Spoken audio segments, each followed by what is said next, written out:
The first thing people noticed about my father was his certainty. He could walk into a room, make a judgment about someone, and everyone else would slowly rearrange themselves around it. For most of my life, that's how our family worked. My younger sister was the success story.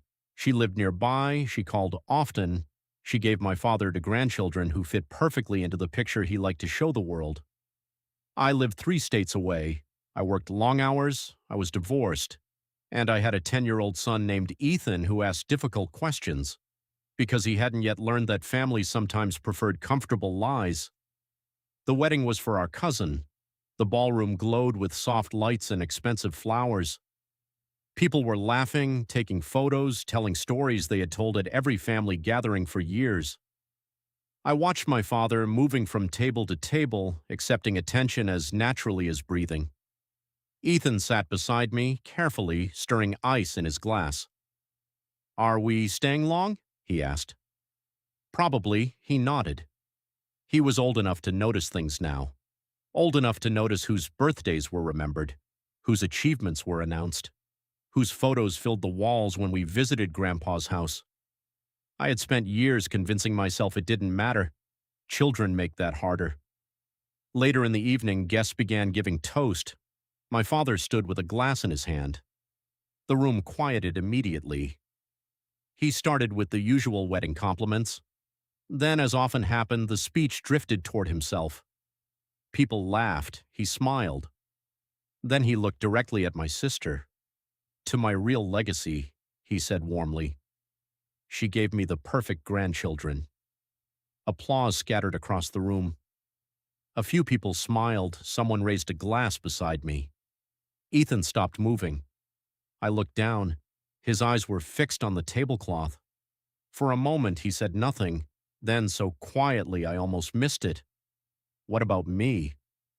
The words landed harder than anything my father had said, not because they were dramatic, because they weren't just a child trying to understand where he fit. I felt something inside me settle, not break, settle, like a decision finally reaching the bottom. I kissed the top of Ethan's head. Then I stood. I picked up my glass. The room was still celebrating. Most people hadn't even noticed what had happened. I smiled politely. "Can I add something?" The room turned toward me. My father looked mildly surprised. I kept my voice calm. I've spent years thinking legacy was about being chosen. The room grew quieter, but raising a child taught me something different. I looked at Ethan. "Legacy isn't the grandchild who makes you proud in public." Nobody moved. "It's the child who knows they're loved when nobody's watching." A few faces shifted. My sister's smile faded. I continued. "I hope every child in this family grows up believing they never have to earn their place at the table." Silence, not hostile silence. Recognition, the kind people fall into when something familiar is finally named aloud. I sat back down. That was all. No accusation, no scene, no demand. Across the room, my father stared into his drink. For the first time in my memory, he seemed unsure what to say. Then something unexpected happened. The bride's grandfather slowly rose from his chair. Everyone knew him. A retired judge, 90 years old, the kind of man whose voice could still quiet a room without effort. He lifted his glass. "I'd like to toast that young man." He pointed toward Ethan. My son froze. The old judge smiled. Any family is fortunate to have a child thoughtful enough to ask where he belongs. The room softened.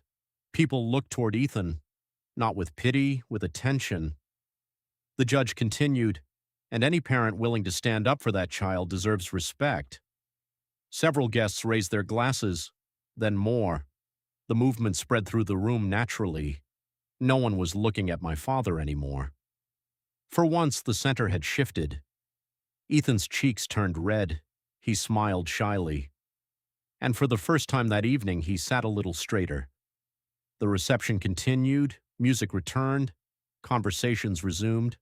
Nobody mentioned the moment directly. Families rarely do. When we were leaving, my father approached us near the exit. For a second, I thought he might apologize. Instead, he looked at Ethan, then at me. I didn't mean it that way. I believed him. That was the problem. People rarely in 10 years of favoritism. They simply get comfortable with it. I nodded. Good night, Dad. There wasn't much else to say. Outside, the air was cool. Ethan slipped his hand into mine. After a few steps, he looked up. Mom. Yeah. Do you think Grandpa loves me? It was the question I had feared for years. I thought carefully before answering. Maybe not as well as he should. Ethan was quiet. Then I squeezed his hand. But that doesn't decide how much you're worth. He considered that. Finally, he nodded. We kept walking toward the parking lot. Behind us, the wedding lights glowed against the darkness. Ahead of us was a long road and a complicated family that probably wasn't going to change overnight. But my son walked with his head up, and that felt like enough for one evening.